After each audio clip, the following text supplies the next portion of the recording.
Hello and namaskar students. We are to the second leg of fast revision of Negotiable Instrument Act.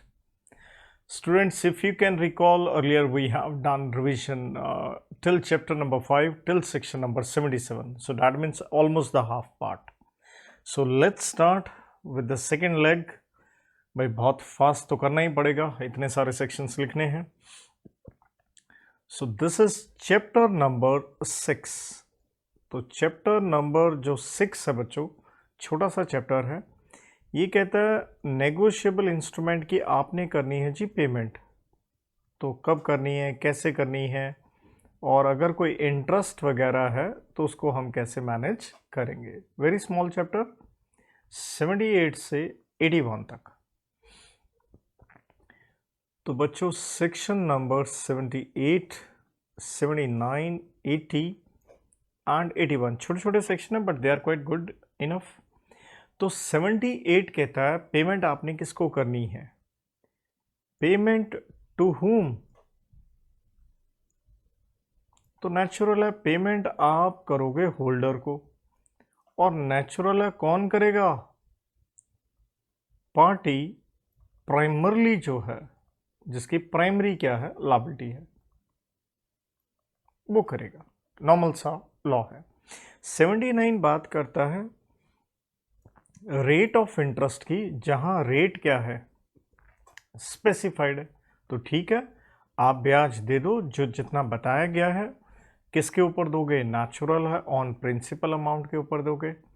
और जब ब्याज दोगे तो time क्या होगा, वो भी नेचुरल है, जिस दिन इंस्ट्रूमेंट आपने क्या किया, ड्रॉ किया, till what date of payment. So that is a normal thing. 80 कहता है रेट ऑफ इंटरेस्ट, लेकिन रेट क्या है, स्पेसिफाइड नहीं है.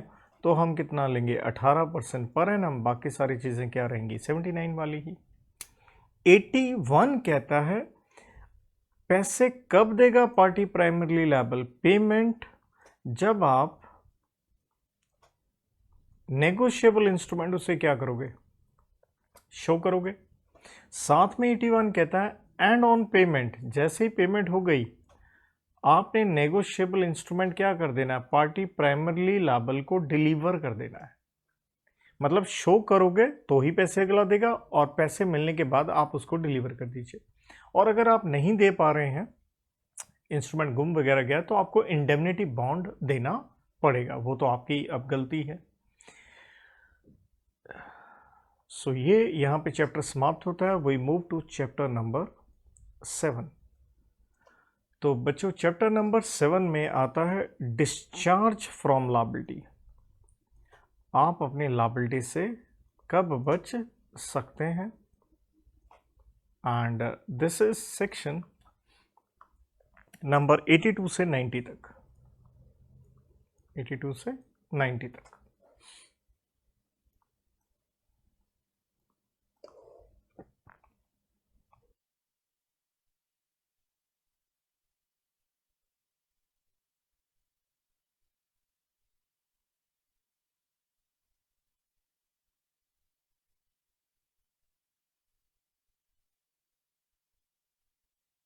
तो ये मैंने सेक्शंस लिख दिए हैं 82 से 90.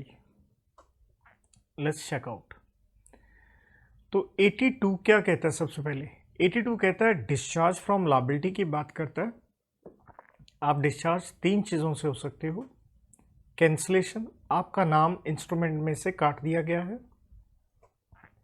रिलीज, आपको लायबिलिटी से छोड़ दिया गया है. या सिंपल सबसे बेस्ट तरीका क्या है, आपने इंस्ट्रूमेंट की क्या कर दी, पेमेंट कर दी. तो ये 3 तरीके हैं जी. 83 कहता है आप लायबिलिटी से डिस्चार्ज क्यों होंगे, क्योंकि ड्रॉई को क्या दे दिए गए हैं, more than 48 hours for acceptance. वो तो दे नहीं सकते आप. तो 63 ने कहा था 48 आवर्स ही मिलते हैं. तो अगर 48 घंटे दे दिए गए हैं तो नेचुरल है यहाँ पे जो प्रायर पार्टीज हैं वो क्या हो जाएंगी, डिस्चार्ज, क्योंकि आप इससे ज़्यादा टाइम दे ही नहीं सकते हो. 84 क्या हुआ, अनरीजनेबल डिले है. किस चीज़ में, इन प्रेजेंटिंग चेक किसकी तरफ से डिले है? बाय पे, और उससे क्या हुआ? Resulting in loss to drawer. और वो लॉस उसे क्यों हो रहा है? क्योंकि पेइंग बैंक क्या हो गया? इंसॉल्वेंट हो गया। तो इसलिए ड्रॉर की गलती नहीं है, आपको रीजनेबल टाइम में चेक प्रेजेंट करना चाहिए था। 85 डील करता है, प्रोटेक्शन है टू पेइंग बैंक, मीन्स वो लायबल नहीं होगा। यहाँ दो सिचुएशन है, मान लो ऑर्डर चेक है एंड बेरर है। तो ऑर्डर चेक में क्या हो गई है? एक एंडोर्समेंट हो गई है, और वो क्या हो गई है? फोर्स्ड है। तो देखिए पेइंग बैंक क्यों नहीं लायबल? क्योंकि इंडोर्सर के स्पेसिमेन सिग्नेचर पेइंग बैंक के पास नहीं होते। और बेरर चेक में क्या हुआ? लेट्स से आपने कर दिया जी restrictive endorsement, which means excludes further right of negotiation. अरे भाई, बेरर जब तक लिखा है चेक रिमेन्स बेरर, इसमें पेइंग बैंकर की ड्रॉई जिसे हम कहते हैं कोई गलती नहीं है। सेक्शन नंबर 86 क्वालिफाइड एक्सेप्टेंस, जिसका मतलब है ड्रॉई एक्सेप्ट तो कर रहा है लेकिन क्या डाल रहा है? कंडीशंस डाल रहा है। तो पहली बात, ये विद कंसेंट ऑफ होल्डर होगी। अगर कंसेंट के साथ नहीं है तो नेचुरल अब बाकी पार्टीज क्या हो जाएंगी? डिस्चार्ज हो जाएंगी। और इसमें ये भी चीज़ है, अगर क्वालिफाइड एक्सेप्टेंस ड्रॉर को पसंद नहीं है तो वो उसे ट्रीट कर सकता है बिल डिसऑनर हो गया ड्यू टू नॉन एक्सेप्टेंस। तो क्वालिफाइड एक्सेप्टेंस कैसे हो सकती है? अगले ने या तो अपनी लायबिलिटी के साथ लगा दी कुछ कंडीशन कि पैसे दूंगा जब होंगे पेबल व्हेन इन फंड्स, या उसने अपनी लायबिलिटी क्या कर दी? रिस्ट्रिक्ट। जैसे 1000 रुपये का बिल था और कहा भाई साहब मैं तो 800 रुपये के लिए ही एक्सेप्ट करूंगा। 87 में हमने पढ़ा मटेरियल ऑल्ट्रेशन। तो जब मटेरियल ऑल्ट्रेशन होती है तो ऑब्वियसली उसके इफेक्ट क्या होंगे? That alteration is void, as good as nothing, क्योंकि किसी के राइट्स एंड ऑब्लिगेशन पे फर्क पड़ रहा है। तो मटेरियल ऑल्ट्रेशन के हमने एग्जाम्पल्स बच्चों के किए थे और एक कोड की बनाई थी, डर कमिश्नर ऑफ पुलिस से date, amount, rate of interest में बदलाव किया गया, कलेक्टिंग बैंक का नाम चेंज किया गया, पेई का नाम चेंज किया गया, स्टैंप ड्यूटी बदली गई। और यहाँ हमने परमिटेड ऑल्ट्रेशन पे भी एक कोड की बनाई थी, ICICIC, इंसर्शन ऑफ वर्ड और ऑर्डर, इन कोड को कंप्लीट किया, इंडोर्समेंट इन ब्लैंक को फुल किया, क्रॉसिंग आफ्टरवर्ड्स हुई, विद कंसेंट हुई या क्रॉसिंग चेंज करी, जैसे जर्नल से स्पेशल वगैरह। 88 में है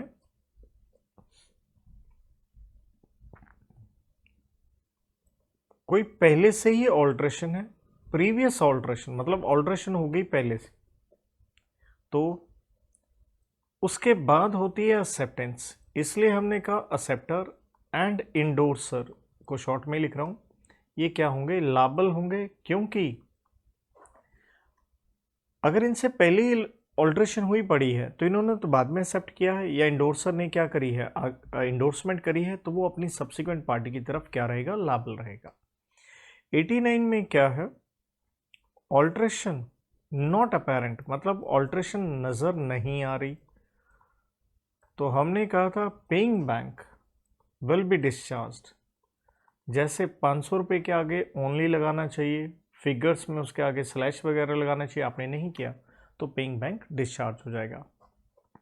90 में क्या है? एक्सटिंग्विशमेंट। एक्सटिंग्विशमेंट मीन्स खत्म हो जाना, सीज हो जाना, of right of action, action लेने के सारे हक खत्म हो जाना। कब? When acceptor becomes holder. तो नेचुरल है आपका बीपी बीआर है किसी के लिए, अब वो बीआर के रूप में आपके पास आ गया, तो ऑब्वियसली कैंसिलेशन की क्या डल जाएगी? एक एंट्री डल जाएगी। तो इस तरह से ये चैप्टर नंबर आपका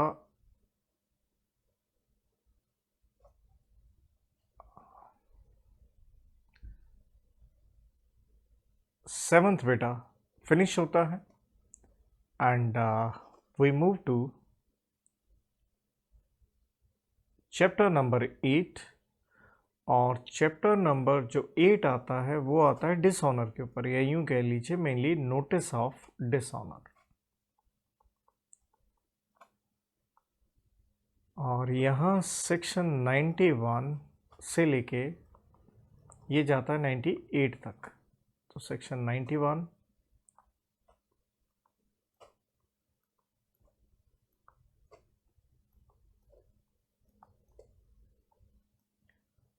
तो 91 काफ़ी अच्छा सेक्शन रहेगा, स्टार ले सकते हैं आप उसको। तो सेक्शन 91 डील करता है अगर डिसऑनर हुआ है बाय नॉन एक्सेप्टेंस। तो यहाँ डिसऑनर हुआ है ड्यू टू नॉन एक्सेप्टेंस, तो ये तो सिचुएशन सिर्फ किस केस में लगेगी, नेचुरल है, बिल ऑफ एक्सचेंज में। और 92 डील करता है डिसऑनर बाय नॉन पेमेंट। तो नेचुरल है, पेमेंट किसने नहीं करी, जिसकी प्राइमरी लायबिलिटी थी कोई भी नेगोशिएबल इंस्ट्रूमेंट पे।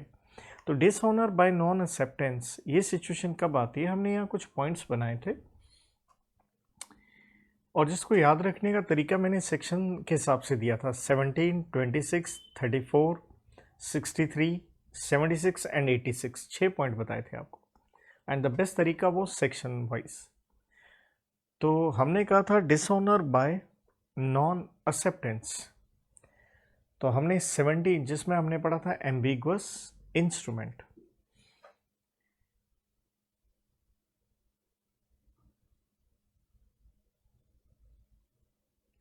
तो उसमें उससे रिलेटेड हमने पॉइंट पढ़े थे कि आपका ड्रॉई क्या है, फिक्टिशियस है, या ड्रॉई क्या है, इनकॉम्पिटेंट है, इनकेपेबल है। और 26 में ये इनकेपेबल वाला आ ही गया था। और 34 में हमने पॉइंट पढ़ा था कि आपका ये ज्वाइंट ड्रॉई है और सबने साइन नहीं किए, तो साइन वाज द इशू। 63 में क्या था, आपने ड्रॉई के को 48 आवर्स मिलते हैं और वो 48 आवर्स क्या हो गए, एक्सपायर हो गए। एंड 76 में ड्रॉई रीजनेबल सर्च के बाद भी कांट बी फाउंड। एंड 86 में ड्रॉई ने क्या किया, क्वालिफाइड क्या करी, एक्सेप्टेंस। देन 93 में बच्चों हमने बड़ा सिंपल पढ़ा, नोटिस कौन देगा and to whom.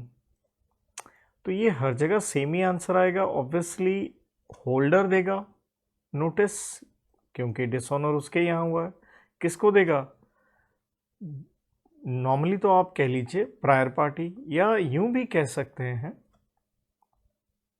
Any party whom he wants to make liable। और 94 जो सेक्शन है उसमें काफ़ी कुछ नोटिस के बारे में और आ जाता है कि आपका agent, legal representative, official receiver वगैरह ये भी नोटिस दे ले सकते हैं। और इसमें 94 में मेन आता है मोड्स ऑफ नोटिस। तो यहाँ हमने पढ़ा था ओरल भी हो सकता है, पोस्ट से भी हो सकता है, और पोस्ट पहुँचे या ना पहुँचे, मिस कैरेज अगर उसका हो जाए तभी हम कहते हैं जो नोटिस है वो क्या रहेगा, वैलिड रहेगा। और 94 में ये भी आती है बात कि भाई रीजनेबल टाइम में आपने नोटिस देना है, और कहाँ नोटिस देंगे, तो प्लेस की भी बात आती है जहाँ कैरीज ऑन बिजनेस और रिजाइड्स। देयर आफ्टर 95 में आपकी एक ड्यूटी आती है टू ट्रांसमिट, जिसका मतलब है आगे से आगे आप उसे क्या करते जाइए, आप उसे फॉरवर्ड करते जाइए। और 96 में आता है अगर आप नोटिस देते हैं एजेंट को, तो भाई उसको भी उतना ही टाइम मिलना चाहिए जैसे कि वो कोई होल्डर हो, और उसने आगे नोटिस किसको देना होता है, प्रिंसिपल को, तो वही टाइम मिलना चाहिए।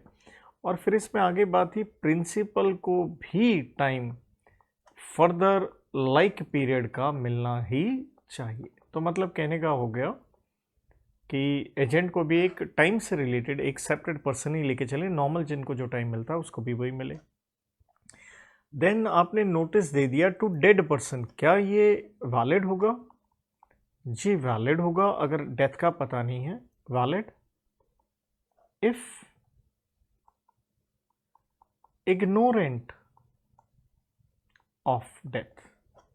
तो डेथ का पता नहीं है तो ये वैलिड ही होगा। 98 अच्छा है, कब आपको नोटिस देने की ज़रूरत नहीं है, नोटिस नॉट नेसेसरी।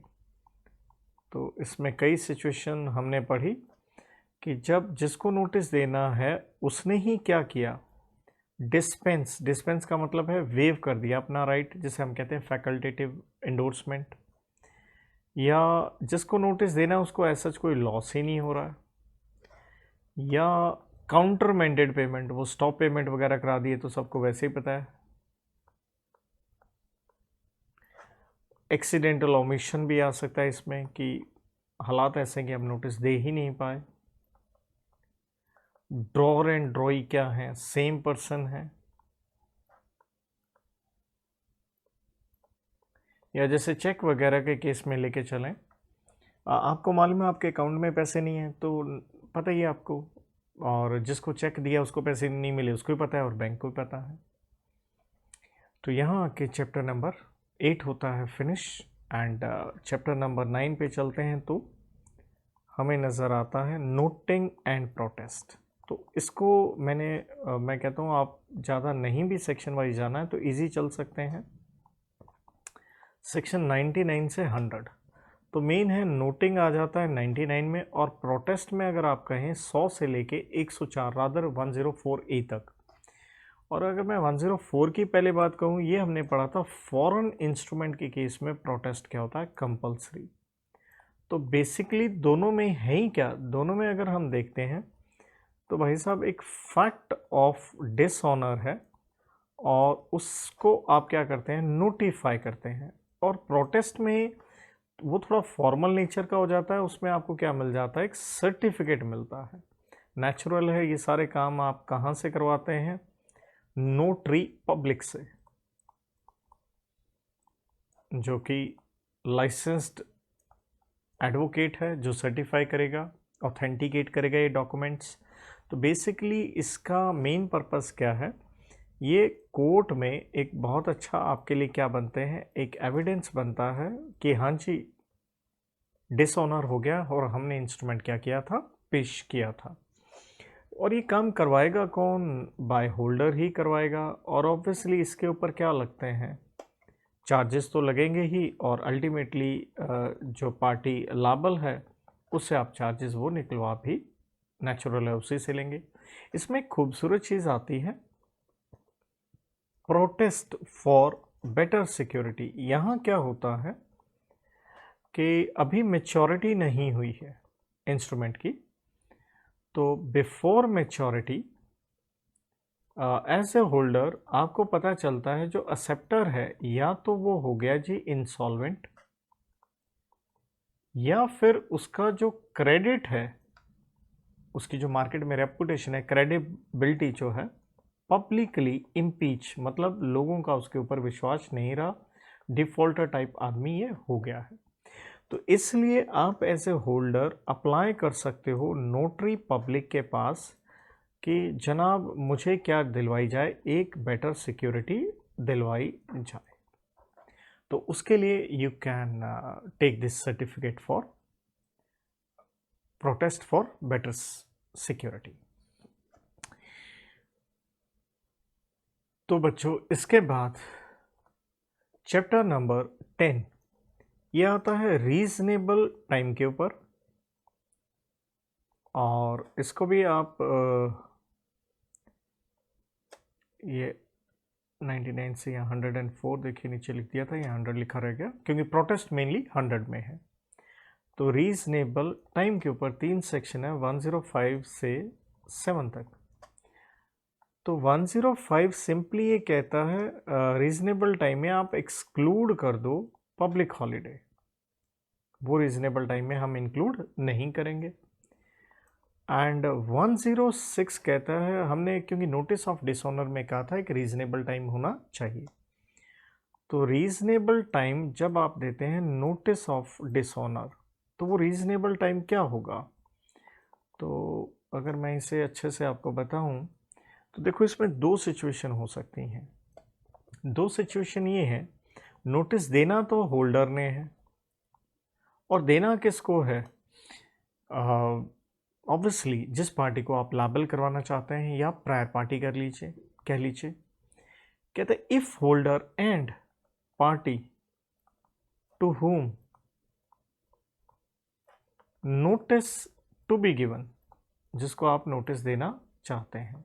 तो इसमें 2 सिचुएशन है, ये दोनों के दोनों क्या कर रहे हैं, इनका बिजनेस और रेजिडेंस कह लीजिए कहाँ है, एट डिफरेंट प्लेसेस है, अलग अलग जगह पे ये रह रहे हैं या काम कर रहे हैं, एट डिफरेंट प्लेसेस। या फिर सेकंड सिचुएशन क्या है, एक ही जगह पे है। तो अलग अलग अगर जगह पे है तो रीजनेबल टाइम क्या होगा नोटिस ऑफ डिसऑनर का, तो कहता है रीजनेबल टाइम होगा इफ डिस्पैच्ड, नोटिस आपको भेजना है तो उसके लिए वर्ड क्या आ गया, रीजनेबल टाइम होगा अगर आपने डिस्पैच कर दिया है नोटिस, कब कर दिया है, बाय नेक्स्ट पोस्ट, मतलब जो भी उसके बाद जैसे नोटिस ऑफ डिसऑनर आप देना चाहते हैं उसके बाद जो भी पोस्टल, जो भी नेक्स्ट टाइम है, जैसे ट्रेन का बस का टाइम होता है तो कहता है जो भी पोस्टल टाइम है, और on the next day of dishonour, जिस दिन डिसऑनर हुआ उसके अगला दिन। और अगर वो दोनों के दोनों सेम जगह पे रह रहे हैं तो रीजनेबल टाइम कब होगा, इफ डिस्पैच्ड, अगर आपने नोटिस भेज दिया है, और ये कब भेजा है,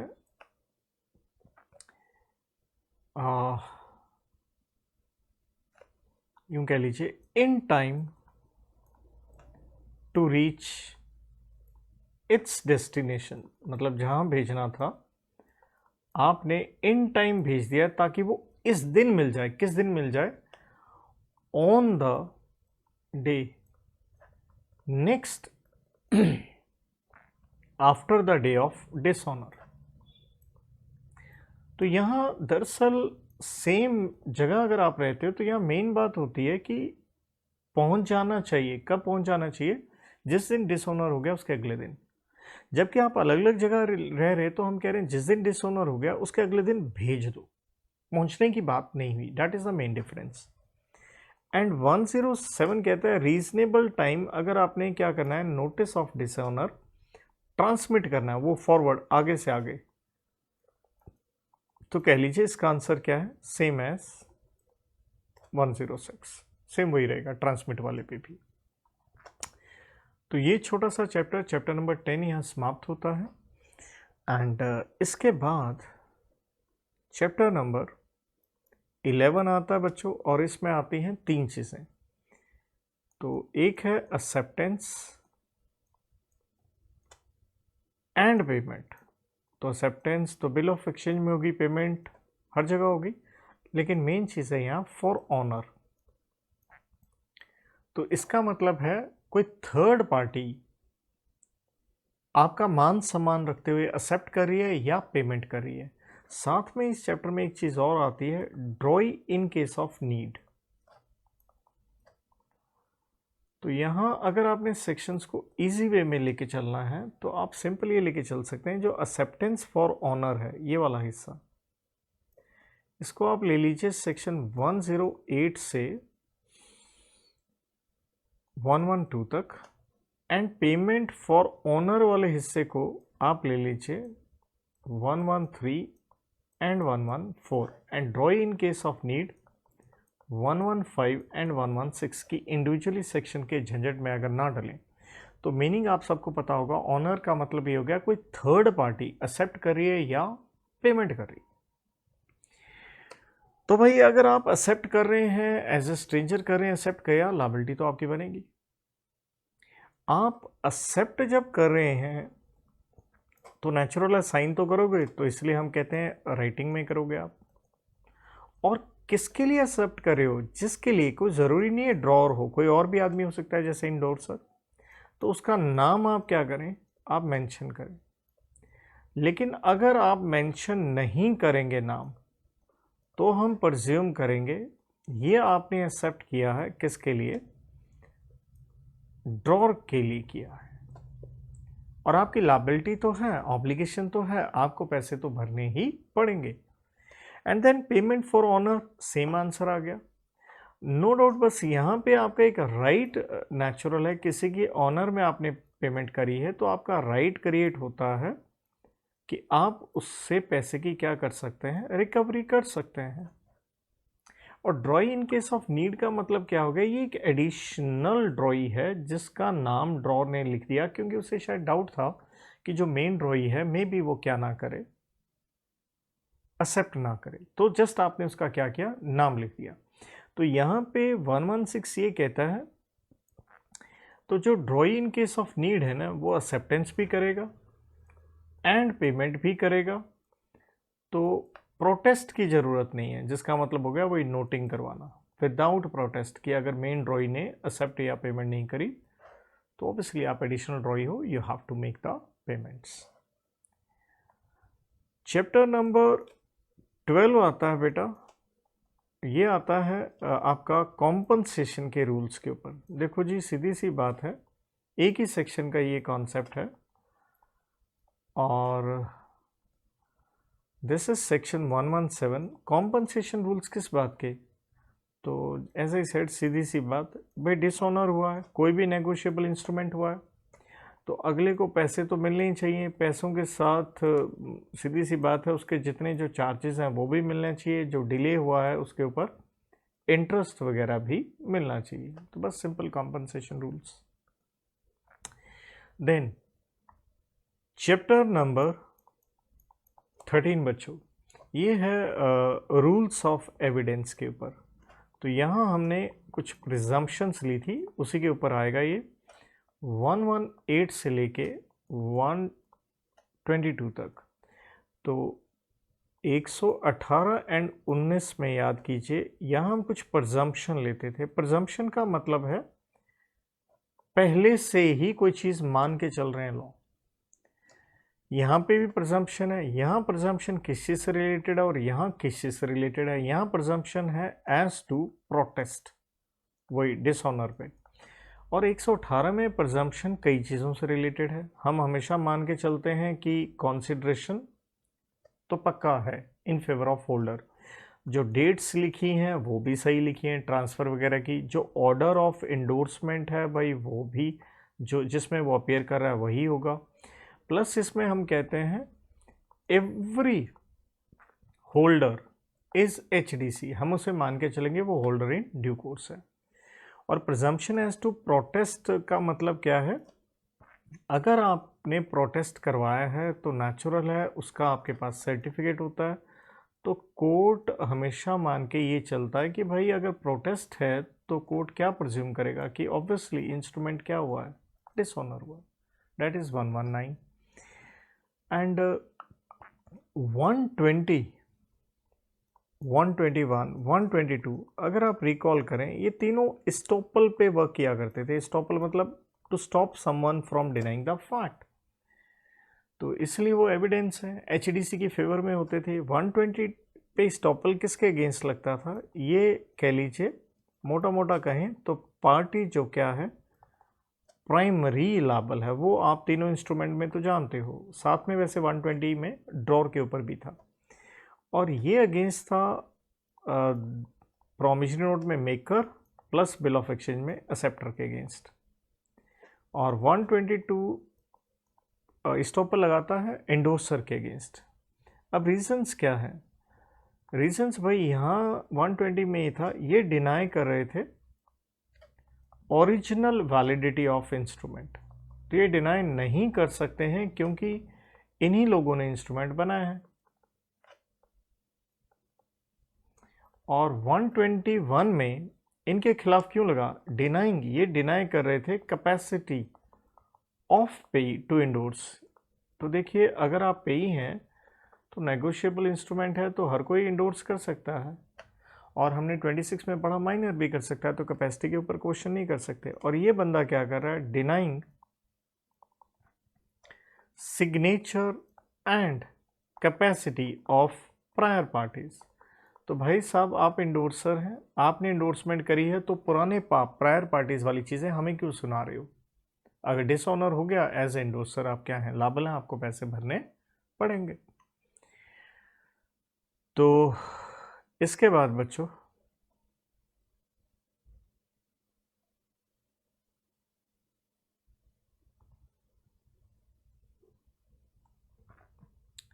अब मोटा मोटा आप कह सकते हैं चैप्टर नंबर 14 ऑनवर्ड यूं कह लीजिए कि चेक्स के ऊपर गेम है सारी। तो चैप्टर नंबर 14 और 14 आता है क्रॉस्ड चेक के ऊपर।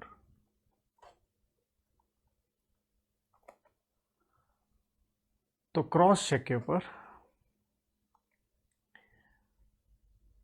तो ये आता है जी 123 से लेकर के 131 ए तक, जो बैंक ड्राफ्ट के ऊपर था।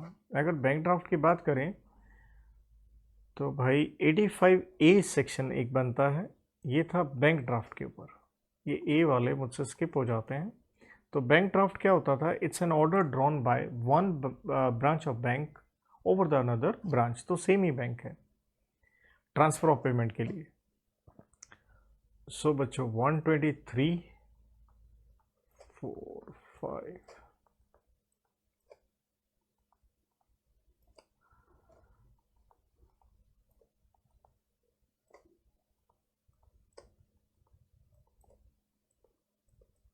तो ये थे जी इसके सेक्शंस। तो 123 आपको याद हो जर्नल क्रॉसिंग, और उसमें मस्ट कंडीशन क्या होती थी, 2 ट्रांसफर लाइंस। और 124 में आता था स्पेशल क्रॉसिंग, और इसमें क्या ज़रूरी होती थी, कलेक्टिंग बैंक का नाम पक्का आपको लिखना होगा। 125 में क्रॉसिंग कौन कर सकता है, भाई कोई भी करे। तो डैट मीन्स चेक इशू होने के बाद भी क्रॉसिंग हो सकती है आफ्टरवर्ड्स। 126 में पेमेंट कहाँ से मिलेगी आपको, भाई क्लियर है, पेमेंट मिलेगी थ्रू कलेक्टिंग बैंक। और स्पेशल क्रॉसिंग है तो स्पेसिफाइड कलेक्टिंग बैंक से मिलेगा। और 127 यहाँ क्या किया आपने, जो स्पेशल क्रॉसिंग थी वो कर दी मोर देन वंस। तो ऐसा तो नहीं कर सकते हैं आप, इनवैलिड है और पेइंग बैंकर पैसे देने से मना कर देगा। लेकिन हमने यहाँ एक्सेप्शन पढ़ा था, अगर ये वैलिड है, अगर ये की गई है फॉर एजेंट टू कलेक्ट, तो स्पीडी कलेक्शन के लिए तो हम कर सकते हैं। 128 में था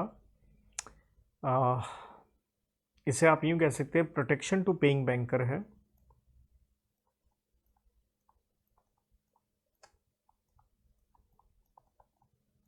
अगर आपने पीडीसी किया, या पीडीसी को आप पूरा लिख लीजिए, if payment in due course, अगर आपने ड्यू कोर्स में पेमेंट करी है तो आपको प्रोटेक्शन है, इवन इफ चाहे even if payment not made to true honour. तो जैसे राहुल था और कोई और राहुल पैसे ले गया, तो हम क्या करें, हमें तो राहुल ही पढ़ना है नाम। 129 में था no protection to paying banker if payment जो आपने करी आउट ऑफ ड्यू कोर्स करी। जैसे 2 उदाहरण आप देख सकते हैं कि क्रॉस चेक था, पेमेंट काउंटर पे कर दी, स्पेशल क्रॉसिंग थी और आपने किसी भी कलेक्टिंग बैंक को पेमेंट कर दी, तो payment out of due course हो गई। 130 में याद हो नोट नेगोशिएबल क्रॉसिंग थी, तो हमने इसमें कहा था जो टाइटल है वो ट्रांसफरी का सेम रहेगा एज दैट ऑफ ट्रांसफरर। तो अगर उसमें ट्रांसफरर के टाइटल में डिफेक्ट्स हैं तो इसको भी डिफेक्ट्स ही मिलेंगे। 131 में यहाँ प्रोटेक्शन थी कलेक्टिंग बैंक को 3, अगर वो पेमेंट करता है किसमें, in due course, no negligence, good faith, ये वो, तो कलेक्टिंग बैंक को प्रोटेक्शन थी। बट यहाँ हमने एक फेमस केस जरूर किया था, Great Western Railway Company versus London and County Banking Company. 131A में था कि जो बैंक ड्राफ्ट के ऊपर सारी की सारी जो प्रोविजंस हैं वो लगेंगी किसकी, क्रॉस्ड चेक वाली लगेंगी। तो बच्चों इतना लिखते लिखते मेरे अंगूठे की हालत देखो तो पूरा का पूरा दब गया, समझ में नहीं आ रहा हड्डी बची भी है या नहीं। सो ये लिख के पढ़ाना अगर आप समझो तो बहुत मेहनत वाली चीज़ है। तो बच्चों यहाँ चैप्टर होता है 14। इसके बाद हम आते हैं चैप्टर नंबर 15 पे, नेचुरल है, और ये था 2 सेक्शनों का चैप्टर, बिल इन सेट्स। तो ये आज के दिन तो इतनी रेलिवेंस बचती नहीं है, 132 एंड 133। तो हम कहते थे बिल इन सेट्स क्या होता है भाई, सिक्योरिटी के लिए हम इसको बिल को ड्रॉ कर देते हैं पार्ट्स में। जनरली हमने कहा था 3 parts from one country to another जब भेजते हैं, और हर एक पार्ट एक दूसरे पार्ट से रिलेटेड एक रेफरेंस लेके चलता है, और जो एक्सेप्टेंस है वो ईच पार्ट पे नहीं चाहिए होती, अगर कर लेंगे तो हम उनको डिफरेंट बिल मान सकते हैं। और हमने 133 में कहा था हु अक्वायर्ड फर्स्ट पार्ट, जिसको पहला हिस्सा मिला, to get others as well, तो उसका टाइटल बाकियों पे भी होगा। चैप्टर नंबर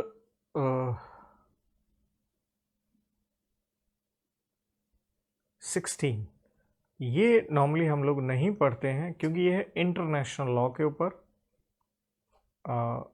तो ये हमारे कोर्स में नहीं रहा बच्चों, तो ये हम नहीं करेंगे। दैट इज़ 134 से लेते हुए 137। Now we move to the last very important chapter, again checks के ऊपर है, चैप्टर नंबर नेचुरल है, ये आ गया आपका 17th चैप्टर, और ये है चेक के ऊपर डिसऑनर होने से पेनल्टी, कोर्ट केस एटसेट्रा।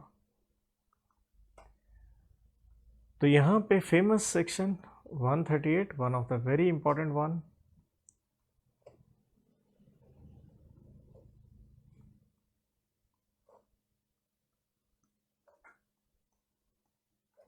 और यहाँ 143A वो मत भूलिए, ये तो बताई बहुत important, 44, 45, 46 and 148 again very important one. So 138 अगर रिकॉल करें तो हम 138 वेरी इंपॉर्टेंट वन किस पे पढ़ते थे कि जो लायबिलिटी है डिसऑनर पे वो सिर्फ एंड सिर्फ ड्रॉर की होगी, और एक केस किया था हमने इसके ऊपर, मुल्ला फिरोज वर्सेस सोमाया जुलू, मुल्ला फिरोज वर्सेस सोमाया जुलू, सिर्फ ड्रॉर की होगी, तो आप आगे दे देते हैं चेक, आप लायबल फॉर डेट हैं लेकिन डिसऑनर ऑफ चेक के लिए नहीं है। तो 138 में हम ये पढ़ते हैं कि जो आपकी पेनल्टी होगी वो होगी ज़्यादा से ज़्यादा मैक्स 2 साल की जेल हो सकती है, और जो फाइन है वो डबल हो जाएगा द अमाउंट ऑफ चेक, और लिख रहे हैं तो नेचुरल अगला हिस्सा क्या आ गया, और बोथ। लेकिन याद करो हमने इसके अंदर बच्चों पढ़ा था 5 कंडीशंस, वो बड़ी इंपॉर्टेंट थी कि ड्रॉर को लायबल करवाने के लिए।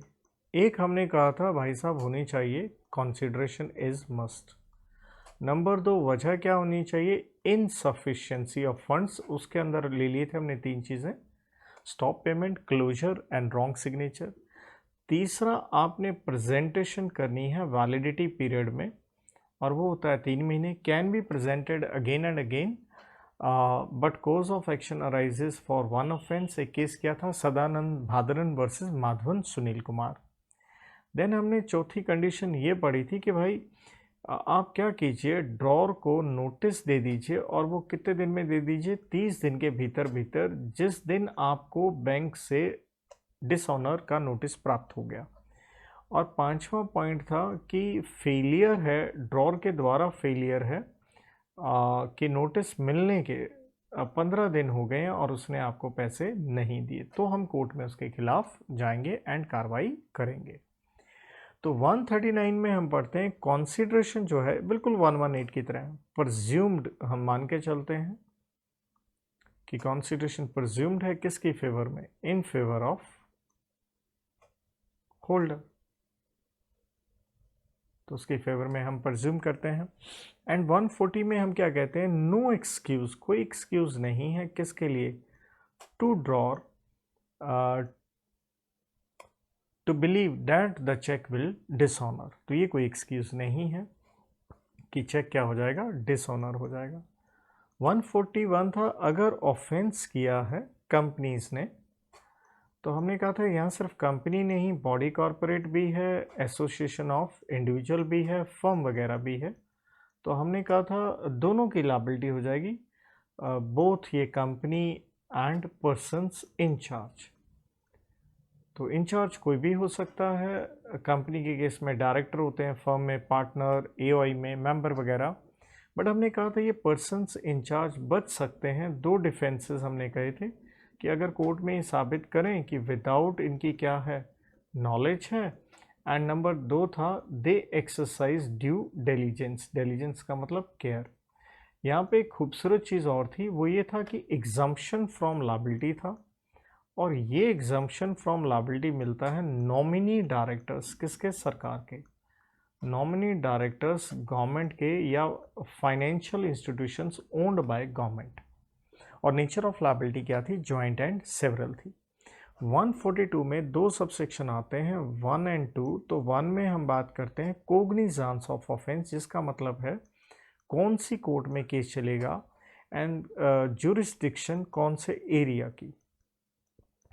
तो हमने कहा था जो पावर ऑफ कोर्ट है वो होगी मेट्रोपॉलिटन मैजिस्ट्रेट या जुडिशियल मैजिस्ट्रेट फर्स्ट क्लास, और आपने 1 महीने के भीतर भीतर केस फाइल करना है जिस दिन ड्रॉर के 15 दिन खत्म हो गए। प्लस एक्सटेंशन मिल सकता है यहाँ पे on sufficient cause by the court, complaint writing में जाएगी। ज्यूरिस्डिक्शन में दो बातें थी, क्या चेक क्रॉस्ड है या अनक्रॉस्ड चेक है। तो अगर क्रॉस चेक है तो केस कहाँ होगा, वेयर जो पेई है और उसका क्या है, कलेक्टिंग बैंक है, और उसकी कलेक्टिंग बैंक की ब्रांच जहां पे वो मेंटेन कर रहा है अपना अकाउंट। और अनक्रॉस चेक है तो जहां पे ड्रॉर, तो नेचुरल है ड्रॉर का कौन है, पेइंग बैंक, उसकी ब्रांच जहां वो अपना अकाउंट मेंटेन कर रहा है। 143 में हम पढ़ते हैं समरी ट्रायल। तो इसका मतलब था फटाफट कोर्ट का निर्णय आएगा, डिस्पोज्ड एडवांस, डेली कार्रवाई चलेगी मैक्सिमम 6 महीने में, लेकिन और वही एमएम और जेएम फर्स्ट क्लास के यहाँ केस चलेगा। और इसमें लेकिन एक कंडीशन ये थी कि मैक्सिमम जो है वो जेल हो सकती है 1 साल, एंड फाइन जो लग सकता है 5,000। अगर इससे ज़्यादा करना है तो रिकॉर्ड करने पड़ेंगे रीजंस कोर्ट को, और दोबारा से केस चलाना पड़ेगा, रीहेयर करना पड़ेगा, गवाह दोबारा बुलाने पड़ेंगे। 143 में हमने पढ़ा था कि कोर्ट की पावर है इंटरिम कॉम्पनसेशन देने के लिए, वो एक डायरेक्शन दे सकते हैं। नेचुरल है, ये कॉम्पनसेशन कौन देगा, तो क्लियर है कि ड्रॉर ही ये पैसे देगा क्योंकि उसका चेक क्या हो गया, बाउंस हो गया है। और ये कॉम्पनसेशन हो सकता है मैक्सिमम 20% चेक के अमाउंट का हो सकता है, और ये पैसे डायरेक्शन आने के 60 डेज़ और ज़्यादा से ज़्यादा 30 डेज़ का आपको एक्सटेंशन मिल सकता है, आप पैसे देंगे और ये पैसे आपसे रिकवर करवाए जाएंगे आपकी प्रॉपर्टी बेचते हुए भी। लेकिन अगर आपका इक्विटल हो गया, जिसका मतलब है आप बाइज्जत बरी हो गए, तो आपका ये पैसा हम रिटर्न कर देंगे, वापस कर देंगे, और इसमें भी समय वही रहेगा 60 + 30 डेज़, प्लस आपको रेट ऑफ इंटरेस्ट भी देंगे, और ये कौन सा होगा, जो आरबीआई ने पब्लिश किया है eight the beginning of relevant financial year. So guys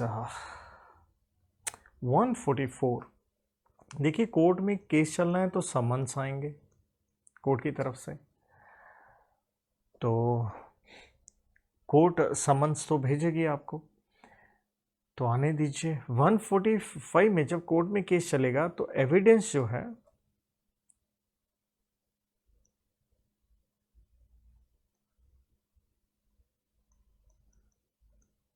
वो on affidavit means affidavit sign करवाए जाएंगे, जो कि एक स्टैम्प पेपर पे होंगे।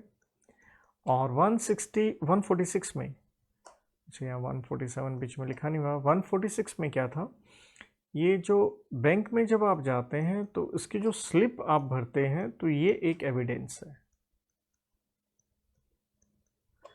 एंड 147 में ये था कंपाउंडिंग, जिसका मतलब था कि आपने पैसे भर दिए, फाइन भर के इन ल्यू ऑफ प्रोसिक्यूशन, केस ख़त्म कर दिया कि कार्रवाई ना हो, मुझसे पैसे ले लो एंड बात ख़त्म। 148 क्या है, ये पावर है कोर्ट की, पेंडिंग अपील है, आप अपील में चले गए ऑन कन्विक्शन, मतलब ड्रॉर के खिलाफ डिसीजन आ चुका है और वो दोषी पाया गया है, तो कन्विक्शन नेचुरल है, किसने किया है, ट्रायल कोर्ट ने, निचली कोर्ट ने, उसने अपना ऑर्डर दे दिया है।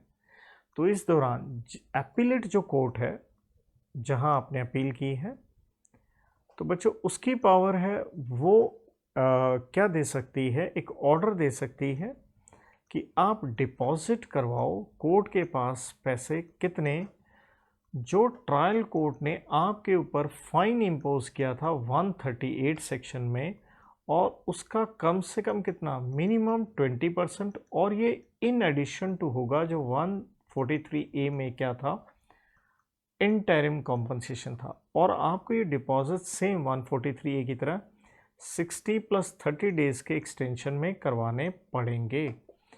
और कोर्ट ये भी ऑर्डर दे सकती है कि ये पैसा रिलीज़ कर दिया जाए कंप्लेनेंट को, एंड इन केस अगर एक्विटल हो जाता है ड्रॉर का, तो ये पैसे उसको वापस भी मिल जाएंगे, वही 60 + 30 डेज में, साथ में उसको वही रेट ऑफ इंटरेस्ट जो 143A में था, जो आरबीआई ने पब्लिश किया at the beginning of relevant financial year, वो भी मिल जाएगा। So with this students, from my side this fast revision comes to an end. I hope so ये आपके लिए हैंडी रही हो। और देखिए मैंने लिख के अपनी तरफ से लगभग 2 पेज कह लीजिए, कुछ ना कुछ खुला भी जगह छोड़ दी थी, तो उतने में आपको सारे सेक्शन लगभग पॉइंट कवर करने की कोशिश करी। बट ये फास्ट रिवीजन है, इसका यूटिलिटी तभी निकलता है अगर आपने अच्छे से पहले पढ़ा है,